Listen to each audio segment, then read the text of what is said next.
আসসালামু আলাইকুম everyone. Math tips and ট্রিক্সের পক্ষ থেকে সবাইকে জানাই আন্তরিক শুভেচ্ছা, অভিনন্দন।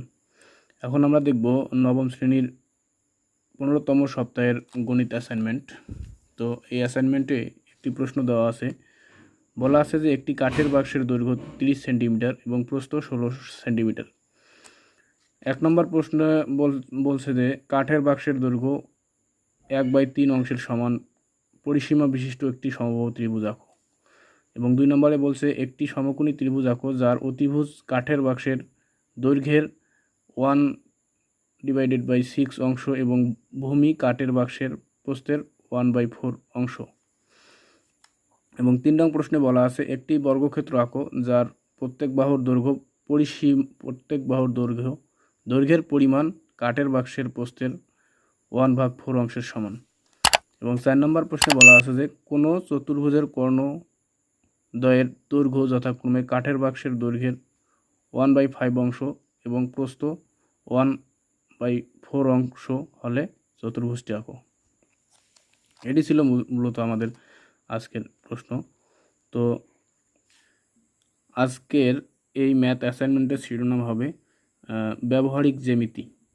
আরেকবার বলতেছি, এই ম্যাথ অ্যাসাইনমেন্টের শিরোনাম হবে ব্যবহারিক জ্যামিতি। 1 নং প্রশ্নের সমাধান। তো 1 নং প্রশ্নের সমাধান এখানে দেওয়া আছে কাঠের বাক্সের দৈর্ঘ্য 30 সেন্টিমিটার। সুতরাং কাঠের বাক্সের 1/3 অংশ হবে 30 × 1/3, তা 3 × 30 কাটাকাটি করলে 3 × 30। যেহেতু 10 সেন্টিমিটার, সুতরাং পি ইকুয়াল এখানে 10 সেন্টিমিটার দিতে হবে, 10 সেন্টিমিটার। ঠিক আছে। তো প্রথম কাজ আছে, এটিকে আমরা যে কোনো একটি রশ্মি নেব। রশ্মি নেওয়ার পর কি করব, যে কোনো মাপে এখানে কেন্দ্র করে যে কোনো মাপে নিয়ে ঘোরাবো। অনুরূপভাবে একই মাপে এখানে কেন্দ্র করে এখানে ঘোরাবো। ঠিক আছে। ঘোরার পর যতটুকু সম্ভব ছোট করব, আবার ওই মাপ নিলেও চলবে। এখানে কেন্দ্র করে এখানে কাটবো, একই মাপে এখানে কেন্দ্র করে এটি কাটবো। কাটার পর এটিকে বাড়িয়ে দেব। ঠিক আছে। বাড়ার পর কি করব, আবার যে কোনো মাপে এইখানে কেন্দ্র করে এখানে কাটবো, যে কোনো মাপে এখানে কেন্দ্র করে এখানে কাটবো, আবার অনুরূপভাবে একই মাপে এখানে কাটবো, একই মাপে এইখানে কেন্দ্র করে এটি কাটবো, এখানে একই মাপে এখানে কেন্দ্র করে এখানে কাটবো। কাটার পর এগুলো যোগ করে দেবো।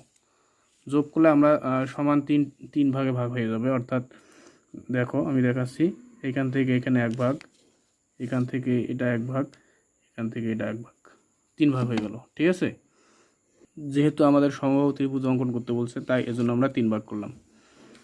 তারপর কি করব, আমরা ফার্স্ট অফ অল যে কোনো একটি রশ্মি টানবো।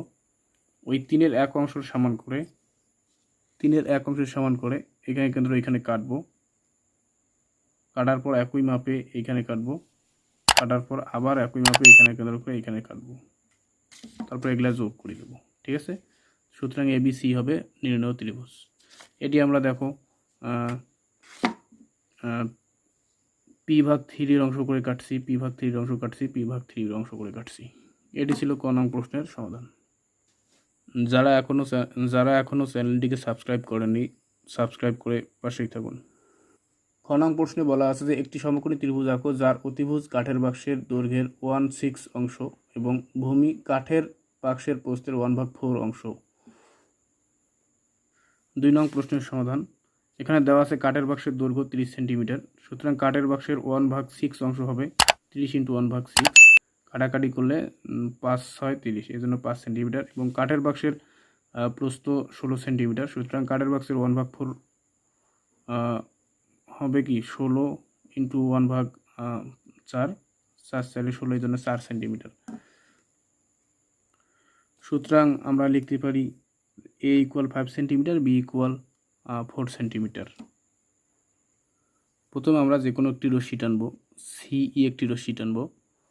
তারপর কি করব, যে ভূমি B এর সমান করে, বিটাকে আমি ভূমি ধরছি, ভূমি এই B এর সমান করে এইখানে কেন্দ্র করে এইখানে কাটবো।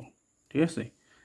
কাটার পর এখানে 90 ডিগ্রি কোণ উৎপন্ন করতে হবে আমাদের। 90 ডিগ্রি কোণ উৎপন্ন করতে গেলে আমাদের যে কোনো মাপের একটি কোণ নিতে হবে, যে কোনোভাবে একটু ঘুরাবো, একই মাপ নিয়ে এখানে কেন্দ্র করে কাটবো, অনুরূপভাবে এখানে কেন্দ্র করে কাটবো, অনুরূপভাবে এখানে কেন্দ্র করে কাটবো, অনুরূপভাবে এখানে কেন্দ্র করে কাটবো। কাটার পর এটিকে যোগ করে দেব। ঠিক আছে, তাহলে এখানে আমাদের 90 ডিগ্রি কোণ উৎপন্ন হবে। এখন অতিভুজ নিচ্ছি আমরা এ, অতিভুজ এ এর মাপ নেব। এখানে অতিভুজ এ এর মাপে এইখানে কেন্দ্র করে এখানে কাটবো। কাটার পর এ এবং সি যোগ করব, তাহলে আমাদের নির্ণয় ত্রিভুজ হবে। এ বি সি হচ্ছে নির্ণয় আমাদের ত্রিভুজ। ঠিক আছে। 3 নম্বর প্রশ্নে বলা আছে একটি বর্গক্ষেত্র আঁকো যার প্রত্যেক বাহুর দৈর্ঘ্যের পরিমাণ কাঠের বাক্সের প্রস্থের 1/4 অংশের সমান হবে। তো 2 হাতে পাই কাঠের বাক্সের প্রস্থের 1/4 অংশ সমান সমান 4 সেন্টিমিটার। এর জন্য আমরা স্কেল দিয়ে 4 সেন্টিমিটার একটি রেখাংশ টানবো। এটির নাম 4 সেন্টিমিটার, এ দিলাম নাম, এবং এটি স্কেল দিয়ে মাপলে আমাদের 4 সেন্টিমিটার। ঠিক আছে। ফার্স্ট অফ অল বর্গক্ষেত্র করতে গেলে আমাদের কী করতে হবে, যে কোনো রশ্মি টানতে হবে। প্রথমে যে কোনো একটা রশ্মি টানলাম। ঠিক আছে। প্রথম কাজ, বি বিন্দুতে আমাদের 90 ডিগ্রি কোণ স্থাপন করতে হবে। 90 ডিগ্রি কোণ স্থাপন করতে হলে কী করতে হবে আমাদের, প্রথমে যে কোনো মাপে এখানে কেন্দ্র করে,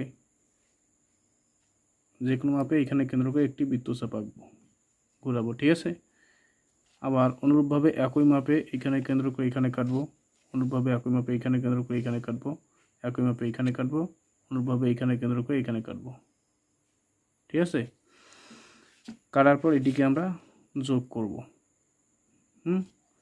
যোগ করার পর আমাদের এই বাহুটা আছে, এ বাহুর মাপ নেব, যে এ বাহুর মাপ নেব। ঠিক আছে। মাপ নেওয়ার পর এইখানে কেন্দ্র করে কাটবো, অনুরূপভাবে একই মাপে এইখানে কাটবো, অনুরূপভাবে একই মাপে এইখানে কেন্দ্র করে এখানে কাটবো, একই মাপে এইখানে কেন্দ্র করে এখানে কাটবো। কাটার পর এগুলো সব যোগ করব, এ বি সি ডি যোগ করব। ঠিক আছে। যোগ করলেই হবে আমাদের নির্ণয় বর্গক্ষেত্র। এটি ছিল মূলত 3 নং প্রশ্নের সমাধান। 4 নম্বর প্রশ্নে বলা আছে কোনো চতুর্ভুজের কর্ণদ্বয়ের দৈর্ঘ্য যথাক্রমে কাঠের বাক্সের দৈর্ঘ্যের 1/5 অংশ এবং প্রস্থে 1/4 অংশ হলে চতুর্ভুজটি আঁকো। তো 4 নং প্রশ্নের সমাধান, আমাদের দেওয়া আছে কাঠের বাক্সের দৈর্ঘ্য 30 সেন্টিমিটার, সুতরাং কাঠের বাক্সের প্রস্থ 16 সেন্টিমিটার দেওয়া আছে। সুতরাং কাঠের বাক্সের দৈর্ঘ্যের 1/5 অংশ সমান সমান 1/5 30। এটা যদি কাটাকাটি করি আমরা 6 পাবো। কাঠের বাক্সের প্রস্থের 1/4 অংশ হবে 1/4 16, তাহলে কাটাকাটি করি যদি আমরা পাবো 4 সেন্টিমিটার। তাহলে একটি কর্ণ পাইলাম আমরা 6 সেন্টিমিটার, আর একটি কর্ণ পাইলাম 4 সেন্টিমিটার। এখন এই দুটো কর্ণ দিয়ে আমাদের চতুর্ভুজটা আঁকতে হবে। এখানে 6 সেন্টিমিটার একটি কর্ণ এবং 4 সেন্টিমিটার একটি কর্ণ নিলাম। ঠিক আছে। ফার্স্ট অফ অল কাজ আছে আমাদের, প্রথমে যে কোনো একটি রশ্মি টানতে হবে D1 এর সমান করে, অর্থাৎ এই যে D1 এর সমান করে এইখানে কেন্দ্র করে একটি বৃত্তচাপ আঁকবো। ঠিক আছে। তারপর কি করব, D2 যে কর্ণটি ছিল আমাদের, এটিকে সমদ্বিখণ্ডিত করব। সমদ্বিখণ্ডিত করতে গেলে এই D2 এর যে কোনো এক পাশ এখানে নিব, অর্ধেকের বেশি মাপ নিয়ে এখানে কেন্দ্র করে D2 এর উভয় পাশে দুটি বৃত্তচাপ আঁকবো, অনুরূপভাবে এখানে একটা, অনুরূপভাবে এখানে একটা, একই মাপে এইখানে কেন্দ্র করে এটা এখানে একটা, এখানে একটা। তারপর স্কেল দিয়ে আমরা মধ্যবিন্দু নির্ণয় করব। ঠিক আছে। অনুরূপভাবে আমরা এটাও করতে পারি, কিন্তু আমি করি নাই এখানে, কেননা এখানে করবই, এজন্য ওখানে করি নাই। এটিকে আমরা সমদ্বিখণ্ডিত করতে গেলে বি বিন্দুকে অর্ধেকের বেশি মাপ নিয়ে এখানে কেন্দ্র করে একটি বৃত্তচাপ আঁকবো, অনুরূপভাবে নিচেও একটি বৃত্তচাপ আঁকবো, একই মাপে এইখানে কেন্দ্র করে এখানে একটা বৃত্তচাপ আঁকবো, অনুরূপভাবে এখানে একটা বৃত্তচাপ আঁকবো। তাহলে আমাদের বিডিটা সমদ্বিখণ্ডিত হবে। সমদ্বিখণ্ডকদ্বয় পরস্পর যোগ করে দেব। ঠিক ঠিক আছে। যোগ করার পর D2 যে আমাদের সমান 2 ভাগে বিভক্ত করছি, 2 ভাগের 1 ভাগ অর্থাৎ এটুকু অংশের সমান করে এইখানে কেন্দ্র করে এই সমদ্বিখণ্ডকের উভয় পাশে দুটি বৃত্ত ছাপ আঁকবো। এখানে একটা, অনুরূপভাবে এখানে কেন্দ্র করে এখানে একটা বৃত্ত ছাপ আঁকার পর এটি যোগ করে দেবো, অর্থাৎ AB AD BC CD যোগ করব, তাহলেই হবে আমাদের নির্ণয় চতুর্ভুজ। তো এই প্রশ্নগুলোর মধ্যে যেখানে আমাদের অঙ্কনের বিবরণ চাইছে তাহলে এবং অঙ্কনের চিহ্ন চাইছে, সেখানে আমরা যেখানে অঙ্কনের চিহ্ন চাইছে সেখানে অঙ্কনের চিহ্ন দেব। আর অঙ্কনের বিবরণ কী লিখব? অঙ্কনের বিবরণ চিত্রটা তৈরি করতে আমাদের যে কার্যক্রমগুলো আমরা যে ইয়েগুলো করলাম, কাজগুলো করলাম, সেইটাই আমাদের অঙ্কনের বিবরণ। এগুলো আমরা অঙ্কনের বিবরণে লিখে দেবো। ভিডিওটি ভালো লাগলে অবশ্যই চ্যানেলটিকে সাবস্ক্রাইব করে পাশেই থাকবেন। ধন্যবাদ সবাইকে।